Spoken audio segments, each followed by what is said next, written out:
मेरे प्यारे बच्चों, सबसे पहले आप सभी को जय हिंद। अभी एग्जाम होने के बाद में सभी स्टूडेंट के दिमाग में यही क्वेश्चन चल रहा है कि आखिर क्या होगा नीट 22 का कट ऑफ।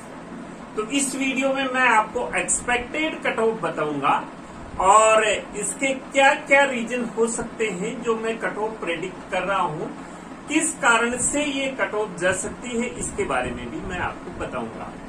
तो वीडियो शुरू करने से पहले मैं आपको बता दूं कि अगर आप काउंसलिंग के बारे में पूरी जानकारी लेना चाहते हैं, क्योंकि काउंसलिंग अभी शुरू होने वाली है, उससे पहले आपको प्लानिंग करनी होगी। आपने अपने मार्क्स कैलकुलेट कर ही लिए होंगे। तो अगर आप काउंसलिंग के बारे में जानकारी लेना चाहते हैं तो इसके बारे में मैंने हर बार की तरह इस बार भी बुक लिखी है। आप वीडियो के डिस्क्रिप्शन बॉक्स में उस बुक को डाउनलोड कर सकते हैं और जानकारी ले सकते हैं कि आपके स्कोर पर आपको कौन सी कॉलेज मिल सकती है। इसमें मैंने पूरी डिटेल्स दे रखी है, स्टेट वाइज बॉन्ड डिटेल दे रखी है, रिक्वायर्ड डॉक्यूमेंट्स, कट ऑफ, क्या आपको कॉलेज, कौन सी कॉलेज मिल सकती है, पूरी की पूरी जानकारी है। मैं सोचता हूँ ये आपके लिए काफी हेल्पफुल रहेगी।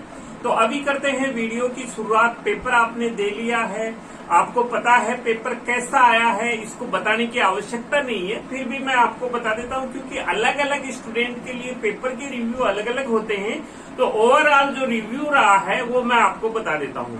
आपको बता दूं कि जो कट ऑफ है मैं ये वो प्रेडिक्ट कर रहा हूं, ये फर्स्ट स्टेप का है। इसके बाद में एक डिटेल्ड एनालिसिस लेके आऊंगा कि फिजिक्स में कितने क्वेश्चन इजी थे, कितने मॉडरेट थे, केमिस्ट्री में कैसे थे, बायोलॉजी में कैसे थे। तो उसके बेस पर मैं आपको एक्यूरेट कट ऑफ बताऊंगा। तकरीबन एक्यूरेट ही जाती है मेरी कट ऑफ, ये आप जानते हैं जो मेरे पहले से वीडियो देखते आ रहे हैं। तो ये मैं आपको बाद में बताऊंगा, ये मैं पहले आपको एक इनिशियली कट ऑफ बता देता हूं क्योंकि हर एक स्टूडेंट के दिमाग में अभी यही आ रहा है कि क्या कट ऑफ जा सकती है। तो इसके बारे में मैं रफली आइडिया आपको दे रहा हूं यहाँ पर। तो पेपर कैसा रहा था फिर भी मैं आपको बता दूं, आपने पेपर दिया है, फिर भी जो ओवरऑल बच्चों का रहा है, मैं भी सेंटर्स पर गया हूं, मैंने भी पेपर देखा है।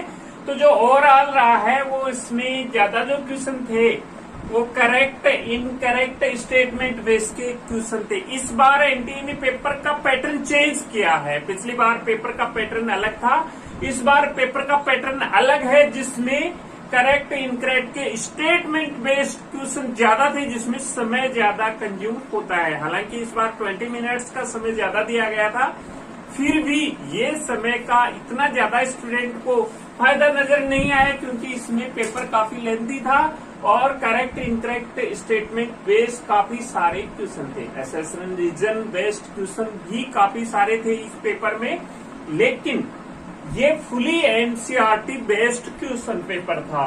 लेंथी क्वेश्चन थे। इसके बाद में इसमें दो क्वेश्चन बोनस होंगे। एक तो फिजिक्स का जो स्टॉपिंग पोटेंशियल वाला है वो बोनस है, और दूसरा केमिस्ट्री वाला जो ईएमएफ वाला है वो आपने देख लिया होगा। ये दोनों क्वेश्चन इसमें बोनस होने की पूरी संभावना है। तो ये बोनस होंगे तो 10 मार्क्स का, कई स्टूडेंट को 8 और से 10 मार्क्स का ये डिफरेंस नजर आएगा इसमें। इसके बाद में हम ओवरऑल पेपर की बात करें तो फिजिक्स इजी था। फिजिक्स का जो पेपर था वो इजी था, फार्मूला बेस्ड काफी क्वेश्चन थे, फार्मूला लगाओ। दूसरा था केमिस्ट्री का, वो मॉडरेट था, पिछली बार से थोड़ा सा डिफिकल्ट था ये। और इसके बाद में बायो का इजी टू मॉडरेट था। तो ये ओवरऑल रहा है। और अब इन तीनों सब्जेक्ट का देखें तो पेपर ये इजी टू मॉडरेट ही है। इस बार का 22 का जो पेपर रहा है वो इजी टू मॉडरेट है। अब पहले ऐसा हुआ करता था कि 20 में भी जो क्वेश्चन पेपर आया था, 21 में भी आया था, 19 में भी आया था, एक एनसीईआरटी पे सीधी लाइन उठा के डाल दी जाती थी पेपर में। लेकिन इस बार पैटर्न चेंज हो गया है, इसके अकॉर्डिंग आया है। पेपर लेंथी था, इसमें कुछ जो पहले एम्स में पूछा करते थे उस प्रकार के भी क्वेश्चन इसमें पूछे गए थे। तो पेपर थोड़ा सा ठीक ही था। अब हम डायरेक्ट पॉइंट पे आते हैं, कट ऑफ क्या रह सकती है। तो ये तो मैं आपको पूरा कैलकुलेट करने के बाद में कट ऑफ फिर से बताऊंगा, लेकिन आपको एक रफली आइडिया दे देता हूं जिसमें मैंने सारे पॉइंट्स को नजर रखा है। इसमें टोटल सीट्स कितनी है, नंबर ऑफ कैंडिडेट अपेयर कितनी है और पेपर का लेवल। मैं आपको यहाँ बता दूं कि सारा जो डिपेंड करता है वो पेपर के डिफिकल्टी लेवल पर डिपेंड करता है पूरा का पूरा। जो नंबर ऑफ सीट्स है और इसके बाद में नंबर ऑफ अपेयरिंग कैंडिडेट है, इसका इफेक्ट तो पड़ता है लेकिन कम पड़ता है। सबसे ज्यादा इफेक्ट किसका पड़ता है? पेपर के डिफिकल्टी लेवल का पड़ता है। तो इन सबको मद्देनजर रखते हुए मैंने पूरा कैलकुलेशन तैयार किया है। तो आपको इनिशियली एक रफ आइडिया देता हूं। General OBC EWS, general OBC EWS की कट ऑफ, ये मैं जो कट ऑफ बता रहा हूँ ऑल इंडिया कोटा की बता रहा हूँ, इनकी तकरीबन इन तीनों कैटेगरी की कट ऑफ तकरीबन समान होती है, मार्क्स में भी तो समान ही होती है। मैं यहाँ पर आपको बता देता हूँ एक रफली आइडिया। 600 से अबोव जिस स्टूडेंट के हैं वो सेफ जोन में है अभी तक। उसके बाद में जब रैंक आएगी उसके बाद क्या सिचुएशन रह सकता है वो अलग हो सकता है, लेकिन हम यहाँ मान के चल रहे हैं 600 मार्क्स। 600 मार्क्स एससी कैटेगरी का अगर हम माने, एससी कैटेगरी का 600 यूआर का 600, एससी कैटेगरी का 480 मार्क्स यहाँ पर हम मान सकते हैं।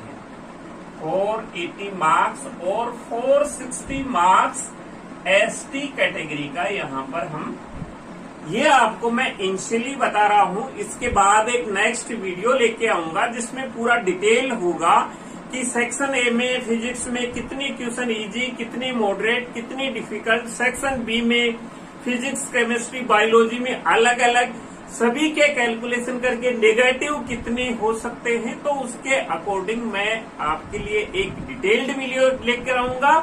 तब तक मैं आपसे लेता हूं विदा। जय हिंद।